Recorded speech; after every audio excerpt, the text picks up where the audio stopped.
you have always said that instilling trust is a critical step towards realizing the full potential of the blockchain ecosystem. And today, Mastercard is building on that theme, introducing what's called the Multi-Token Network, or MTN. You say that the network was created with the goal of enabling more efficient payment and commerce applications. Can you expand on your vision for this new network? Yeah, absolutely. As you've seen, the crypto sector as a whole has a lot of innovation going on in terms of foundational technologies. We're also seeing the financial institutions and central banks get involved in this, wanting to take advantage of the innovations that are in there to help power a new breed of financial technology as well as innovation, right? But in order to fully take advantage of that underlying technology, we think there need to be few foundational places in place before application developers, fintechs take full advantage of it. And that's the reason we are talking about MTN today, which is a combination of these technologies that solve for these foundational issues. Expanding on what you just said, I understand MTN aims to meet what you say are 4 key industry needs, including trust in technology and consumer protections.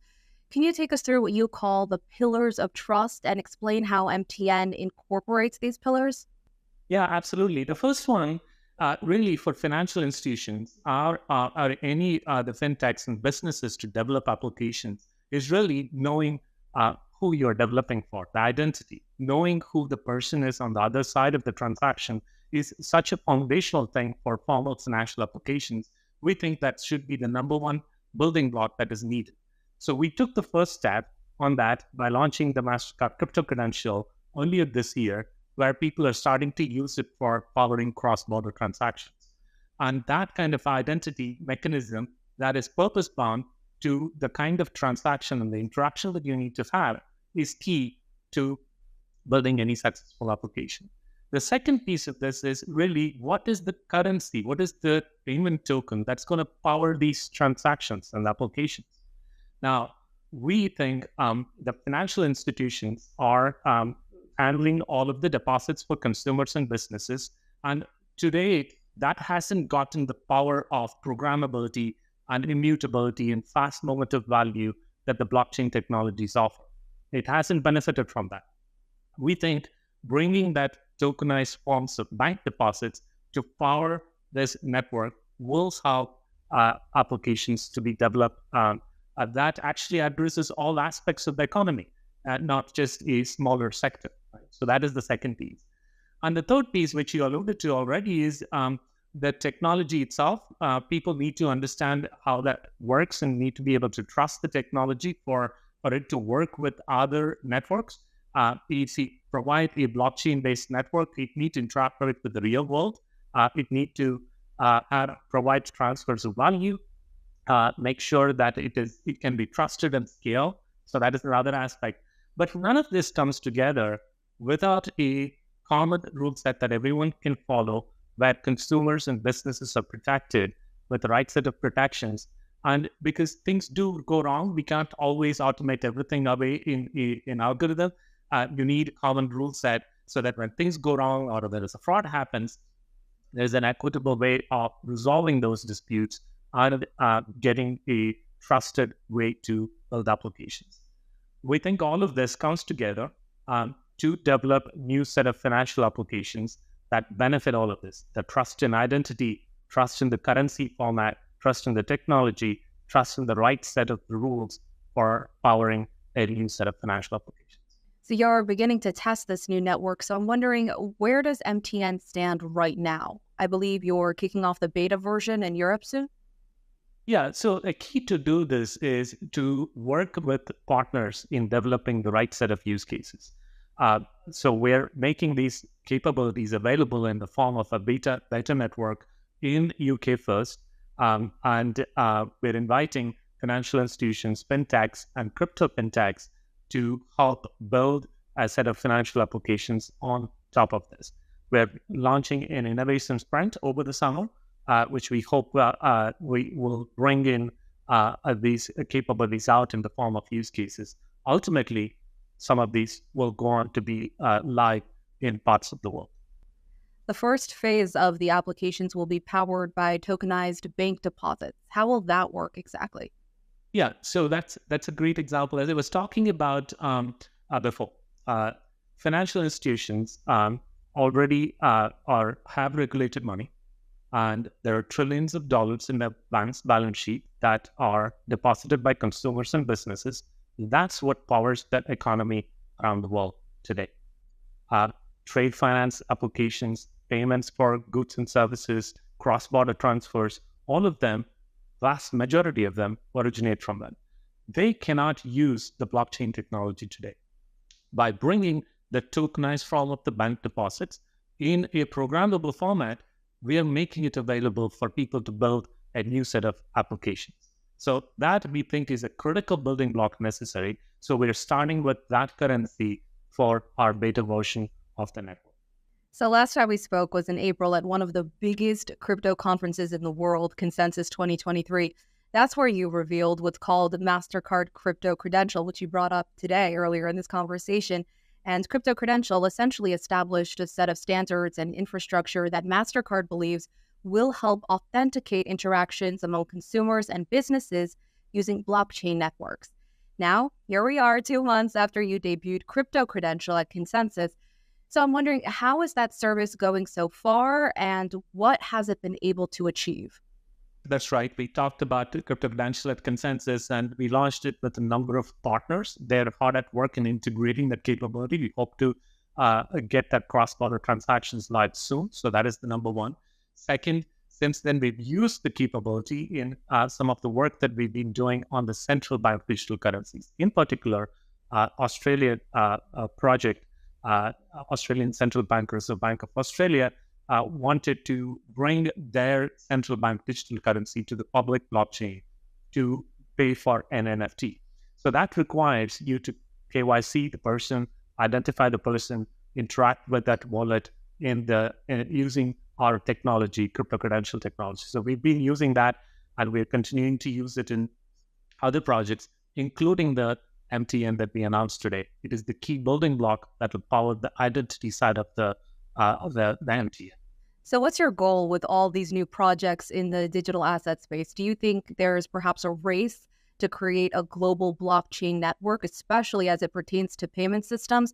And is this development part of an effort to win that race? Yeah, we don't think of it as a race. I think we always approach the opportunity in terms of choice. We want to provide choice to our customers in terms of how they move value. And we, as you know, we run a card network. We also enable cross-border payments. We have an open banking network. So what we hope is that this, with the set of foundational capabilities that we're building for the right participants, this would be a great way to write financial applications, to move value across the borders, to be able to power businesses with flexible financial applications. This MTN network will bring a credible choice in that respect. The crypto sector has come under closer scrutiny from regulators. Just this month, the SEC sued both Binance and Coinbase. Now, amid this backdrop of an increased crackdown on crypto companies, Mastercard has been pushing forward with its digital asset plans and has been expanding its crypto payment card program by seeking more partnerships. You mentioned partnerships earlier in this conversation. Now, I believe Mastercard already partnered with crypto exchanges, including Gemini and Binance, to offer crypto-linked payment cards in some countries. Does the SEC's lawsuit against Binance impact your partnership with the crypto company at all? So we welcome regulatory clarity on the space, and more regulatory clarity will actually help people follow the right set of standards, and that helps everyone. So we welcome all of that, the clarity that the various regulators are working on. We always look at our partnerships with a clear set of principles that guide us.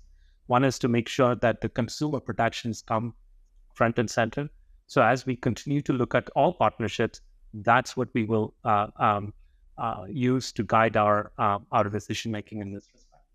So does the SEC's heightened crackdown on crypto companies affect your push forward into the space at all?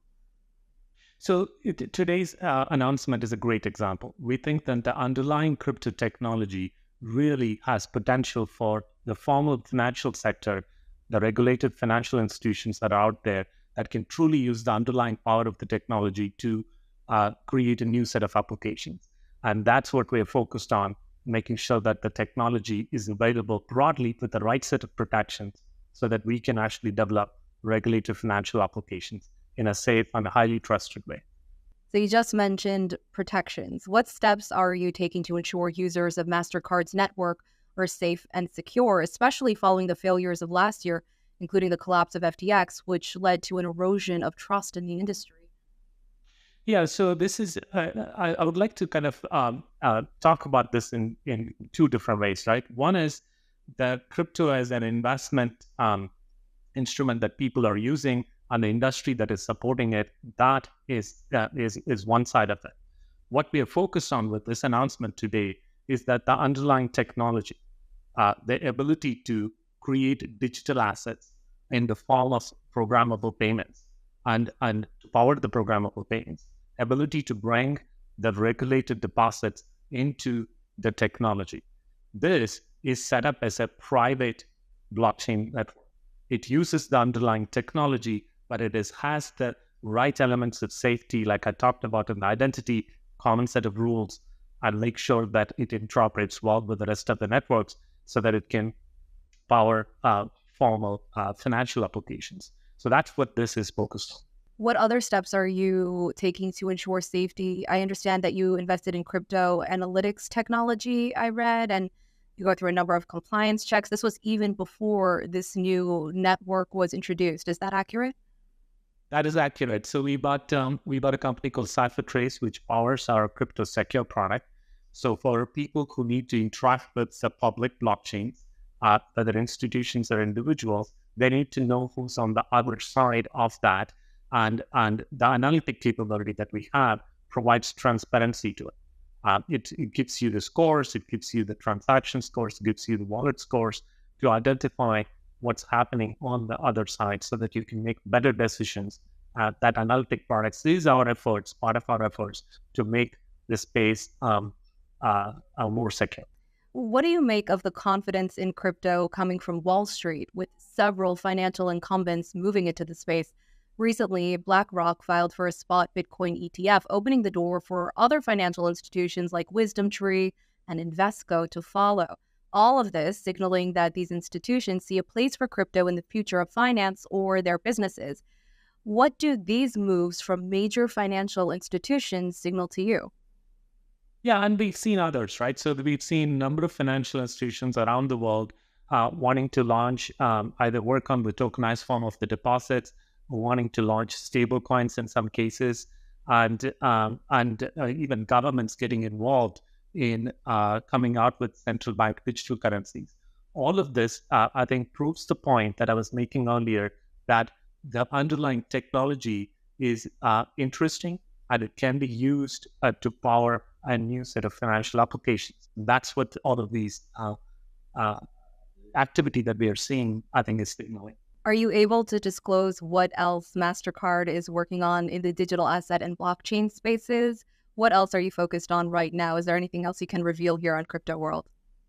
Yeah, look, we are setting up this innovation spread in UK, which we hope that would result in a demo day with a set of applications to showcase the power of the four foundational capabilities that we talked about.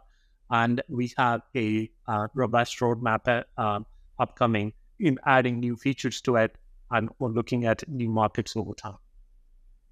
Raj Dhamodharan, Head of Crypto at Mastercard, thank you very much for joining us. Thanks for having me.